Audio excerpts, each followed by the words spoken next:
अब अगले क्रम में हम लोग देखेंगे वर्णों के भेद, सेकंड पेज पे अगला।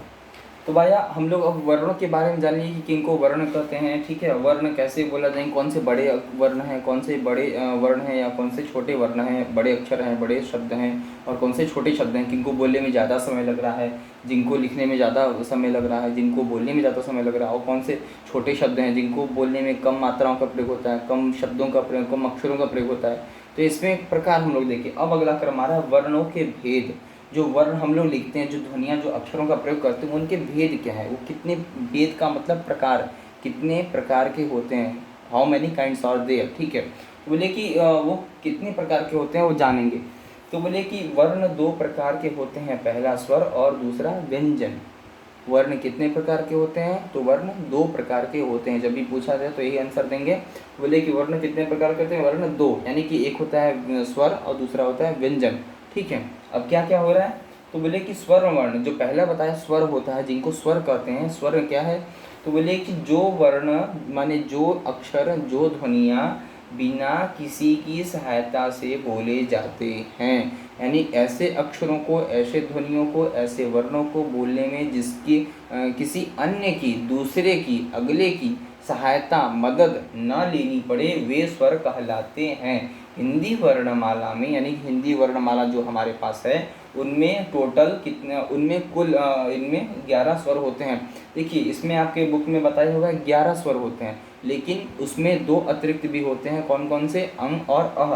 अंग और अह को इसमें नहीं लिखा है, नहीं बताया है, लेकिन जब भी पूछा जाए हिंदी में कितने स्वर होते हैं, तो टोटल अगर पूछा जाए कुल मिलाकर तो होते हैं 13, और ऐसे मुख्य रूप से पूछा जाए तो होते हैं 11, ठीक है। अंग और अह को इसमें गणना नहीं किया, नहीं जोड़ा। क्यों नहीं जोड़ा है, अब इसको आगे बताएंगे, बताते हैं। तो बोले कि हिंदी वर्णमाला में मुख्य दो स्वर, दो होते हैं, वर्ण होते हैं, और एक है व्यंजन और एक है स्वर।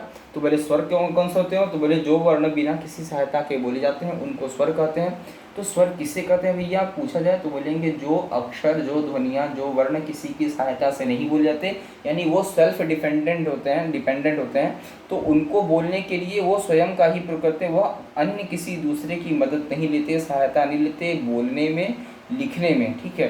तो उनको क्या कहते हैं, स्वर कहते हैं। क्यों नहीं लेते, क्या कारण इसके पीछे, अभी इसको भी बताया जाएगा। बोले कौन कौन से हैं और कितने नंबर होते हैं, कितनी संख्या है, कितने नंबर हैं, तो बोले 11 होते हैं। कौन कौन से, अ, आ, ई, उ, री, ए, आई, ओ और औ।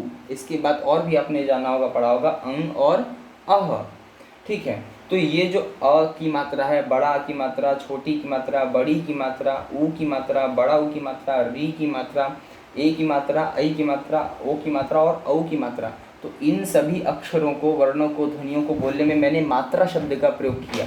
मात्रा का मतलब होता है मात्रा का मतलब होता है सहायता, यानी कि जब भी कोई अक्षर, कोई ध्वनियाँ, कोई शब्द ऐसे बोले जाते हैं तो इनमें मात्रा कोई न कोई लगी होती है।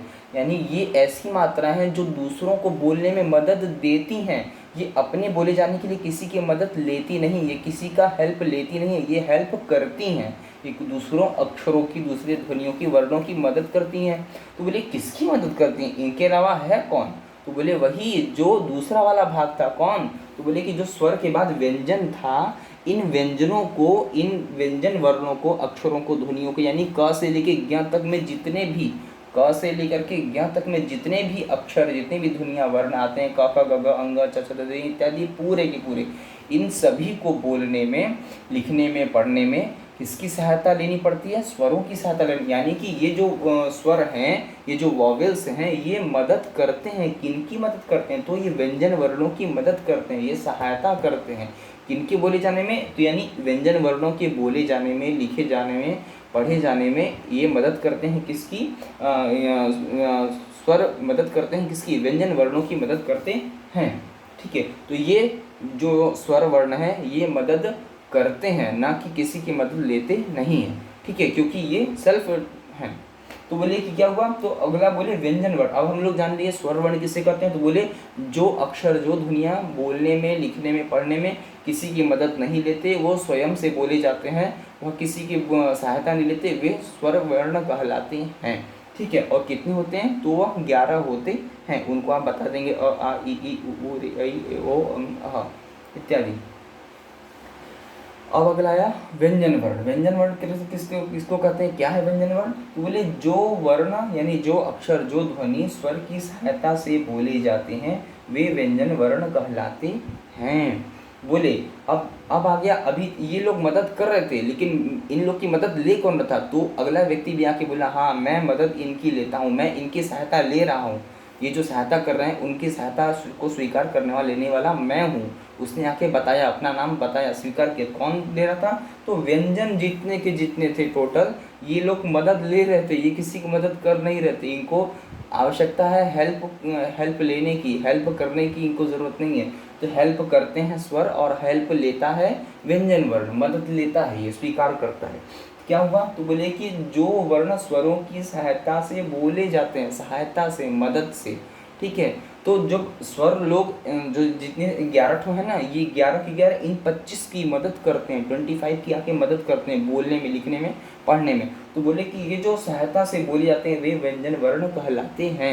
यानी कि जो वर्ण स्वरों की सहायता से, उनकी मदद से बोले जाते हैं वे वर्ण व्यंजन वर्ण कहलाते हैं। ठीक। अगला बोले हिंदी वर्णमाला में 33 व्यंजन हैं। ठीक है। मुख्य रूप से होते हैं 25 होते हैं, लेकिन कुल मिलाकर के कितने होते हैं? 33 होते हैं। क्यों? क्योंकि इसमें कुछ ऐसे शब्द हैं जो कई बार रिपीट हुए हैं, बढ़ जाते हैं, संख्या बढ़ जाती है, लेकिन मुख्य रूप से 25 भी कहे जाते हैं, 25। लेकिन जब टोटल मिलाकर के कहा जाएगा तो 33 आ जाते हैं हिंदी में। इसी तरह जैसे यहाँ पे था कि 11 है, लेकिन और जब बढ़ते हैं तो अंक आह को भी जोड़ लेते तो 13 यानी 13 हो जाते हैं। तो उसी तरह यहाँ पर भी है व्यंजन वर्ण में भी, उसको भी आगे बताया जाएगा आपको। तो बोले कि क ख ग घ अंग च छ ज झ ञ ट ठ ड ढ ण त थ द ध न प फ ब भ म य र ल व और श श श ह। इसके बाद भी क्षत्र के इत्यादि वही जो आते हैं, इनकी संख्या गणित नहीं की गई। अगला जो वर्ण है तो बताया क्या हो रहा है? तो बोले कि जो वर्ण स्वरों की सहायता से बोले जाते हैं वे व्यंजन वर्ण कहलाते हैं। यानी ये सारे जितने भी हैं ये स्वरों की वॉवेल्स की सहायता लेते हैं। ध्यान दीजिएगा, स्वरों को ही इंग्लिश में वॉवेल कहते हैं और व्यंजन को इंग्लिश में क्या कहते हैं? कॉन्सोनेंट कहते हैं। ठीक है। अगला क्या बता रहे हैं? तो बोले अब किसी व्यंजन वर्ण को बोलकर देखिए कि इन्हें बोलने के लिए स्वर वर्ण अ के उच्चारण की सहायता लेनी पड़ती है या नहीं। ठीक है। तो जब भी हम क, तो ख, ग, घ, अंग, तो जब भी क बोला तो क के बाद क अक्षर 1 सेकेंड बोलने के बाद जो अ की ध्वनि निकलेगी वो क्या है? वही अ है। हम क पर आ की मात्रा लगाएंगे तो का, क पर छोटी की मात्रा लगाएंगे की, क बोले, लेकिन क पर छोटी की मात्रा बाद में दिखाई दे रही है। तो यही जो अक्षर है ये सहायता ले रहे हैं किसकी? इन्हीं वर्णों की। जब ये छोटा ऊ जुड़ जाएगा तो कु बन जाएगा, जब री जुड़े तो क्री बन जाएगा, जब ओ की मात्रा क पे जुड़े तो को बन जाएगा, जब औ की मात्रा क पे जुड़े तो कऊ बन जाएगा, जब ए की मात्रा जुड़ी तो के बन जाएगा, जब आई की मात्रा यानी बड़े आई की मात्रा जुड़े तो कई बन जाएगा। ठीक है। जब अंक की मात्रा जुड़ जाए तो कंग बन जाएगा, जब क पे विसर्ग जो 2 ठो बिंदु ऐसे लगे होते हैं वो जो अह की मात्रा जुड़ जाए तो कह ऐसा बन जाएगा। तो यानी कि ये जितने भी स्वर होते हैं ये इन्हीं लोग को बोलने में मदद करते हैं, सहायता करते हैं, सहायता देते हैं। तो वही बताया कि जो व्यंजन वर्ण ही सहायता लेते हैं और स्वर वर्ण सहायता देते हैं। तो यही चीज़ यहाँ पे बताया कि जो सारे व्यंजन वर्ण हैं इनको बोलकर लिखकर आप देखिए, इन्हें बोलने के बाद आपको पता चलेगा कि क में अ छुपा हुआ है। जब की बोले तो की, क में कौन सी मात्रा छुपी हुई है? छोटी की मात्रा। जब क में छोटा की मात्रा लगाए तो कू, जब बड़ा की मात्रा लगाए तो कू, का बोले लेकिन उसका ऊ की मात्रा ज़्यादा दिखाई दे रही है। जब मात्राओं का हम अक्षरों, जब अक्षर यानी कि जब स्वरों का प्रयोग करेंगे व्यंजन वर्णों के साथ तो व्यंजन वर्ण कम मात्रा में प्रयोग, व्यंजन वर्ण जल्दी खत्म हो जाएंगे, लेकिन उसके बाद जो स्वर होता है, जो मात्राएं होती है वो लंबा चलती हैं, थोड़ी अपने आप को प्रतीत कराती हैं, दिखा दी। जैसे क पर बड़ी की मात्रा लगाए तो क, लेकिन जब ई लगा दिए तो की, तो बड़ा हो गया। तो इस प्रकार से जानना चाहिए। तो वही बताया कि आप देखिए इसमें बोलने पर, लिखने पर आपको ज़्यादा समय लगता है या नहीं, ये आपको बोल करके, उच्चारण करके खुद देखना है। तो आपका उत्तर होगा हाँ। तो ये बता रहे हैं कि आपका उत्तर ज़्यादा टाइम में हाँ ही निकलेगा, क्योंकि ऐसा आप बोलेंगे, आप ऐसा अनुभव करेंगे, फील करेंगे। बोले इसका अर्थ हुआ, मतलब इसका मतलब कुल मिलाकर ये अर्थ निकलता है, ये मतलब होता है क्या कि व्यंजन के उच्चारण में अ मिला होता है, अ ही मिला होता है ऐसा नहीं है, और भी अक्षर मिले होते हैं, लेकिन जब उनकी आप प्रयोग करेंगे तब वो अक्षर आपको दिखाई देंगे, सुनाई देंगे, आप जब उनका प्रयोग करेंगे तब, ऐसी स्थिति में। तो बोले ध्यान देने वाली बात क्या है यहाँ पे, तो बोले अब जब अ के बिना किसी व्यंजन वर्ण को लिखना हो तब उस व्यंजन वर्ण के नीचे एक हलंत माने तिरछी रेखा लिखी होती है, लगी होती है, जिसको मान लीजिए जैसे हमने लिखा क। अब क में जब हम क बोले तो क में कौन सा एक अक्षर जुड़ा हुआ है, प्लस का मतलब जुड़ा हुआ है, कौन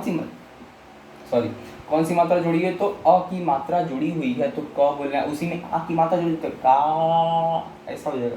तो बोले क्या हो रहा है इन सभी में, तो बोले कि ध्यान देने बाद जो व्यंजन वर्ण, यानी कि जब हम क में अ लगा हुआ है, जब क में आ लगा हुआ है तो हम क अ क का क इस तरह से बोलते हैं, पूरा का पूरा बोलते हैं। लेकिन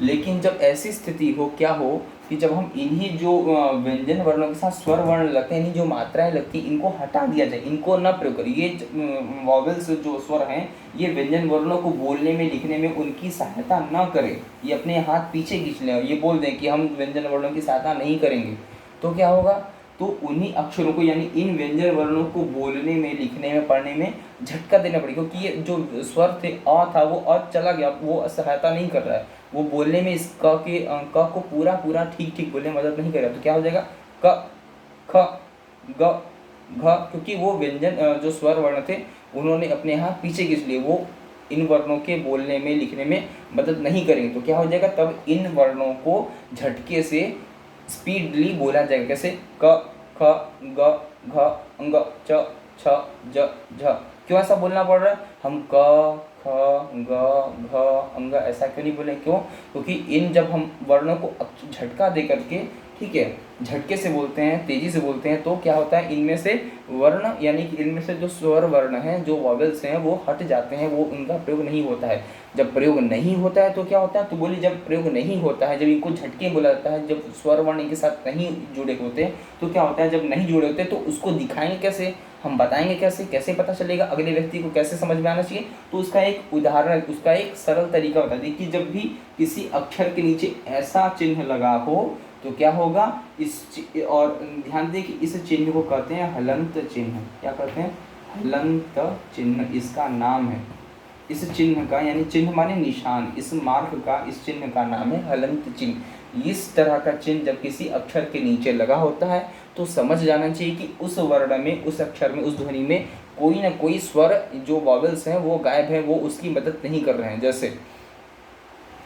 जैसे एक शब्द है हवाई अड्डा, ठीक है, तो इसमें जो हवाई अड्डा माने स्थान, एक ऐसा प्लेस जहाँ पर हवाई जहाज यानी एरोप्लेन्स खड़े होते हों, तो उसमें जो अड्डा शब्द है, यहाँ पर जब हम अड्डा लिखते हैं तो यहाँ पे दो डा है, तो जो पहला वाला अड्डा है, इसमें हलंत का चिन्ह लगा हुआ है, इसमें हलंत का चिन्ह लगा हुआ है, इसमें क्यों नहीं लगा, क्योंकि इसमें ड पर आ की मात्रा, यानी स्वर यहाँ पर इस वाले ड की स्वर मदद करने आ गया, लेकिन इस वाले स्वर की मदद करने, इस वाले व्यंजन वर्ण की स्वर मदद करने नहीं आया, तो ये अकेला पड़ गया, तो इसके नीचे क्या लग गया, हलंत का चिन्ह लग गया। इसका मतलब है जब हलंत इसके इस अक्षर के नीचे लगा है, यानी कि यहाँ से इस अक्षर के साथ स्वर वर्ण खड़ा नहीं, इसकी बोलने में, लिखने में मदद नहीं कर रहा है। तो अड्डा जब शब्द बोलते हैं तो अड्डा, यानी जो बीच वाला अड्डा है इसको झटके से बोलते हैं, और ड पर जब अंतिम वाला जो ड है उस पर आके मतलब अड्डा ऐसा आता है।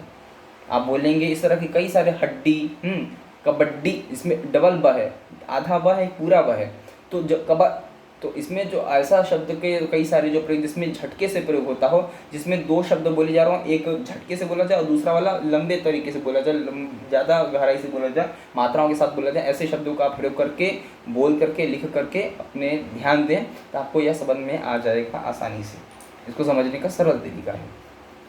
बोले जब हलंत चिन्ह यानी इस तरह का कुछ खींची हुई पाई होती है, इसको हलंत चिन्ह कहते हैं, हलंत मार्क कहते हैं। जब ये किसी अक्षर के नीचे, वर्ण के नीचे लगी होती है तो इसका मतलब होता है कि उस शब्द को झटके से बोला जाएगा और उस शब्द में, उस अक्षर में वर्ण नहीं है। कौन सा वर्ण नहीं है? तो स्वर वर्ण नहीं है, क्योंकि स्वर वर्ण का काम है अक्षरों के बोलने में उनकी मदद करना। कौन से अक्षर? तो व्यंजन अक्षर, क्योंकि ड किस में आता है? अंग, अ आ ई में ड नहीं आता है, किस में आता है? क ख ग घ अंग, यानी कि ड क्या है? व्यंजन वर्ण है, स्वर वर्ण नहीं है। तो जब भी व्यंजन वर्ण बोले जाएंगे तो स्वरों की सहायता से बोले जाएंगे। जब स्वरों की सहायता करने से मना कर दें, मदद न करें, तो वो व्यंजन वर्ण क्या हो जाते हैं? अकेले पड़ जाते हैं। तो उनको झटके से बोलना पड़ता है, झटके से लिखना पड़ता है, झटके से व्यवहार करना पड़ता है, ऐसा होता है।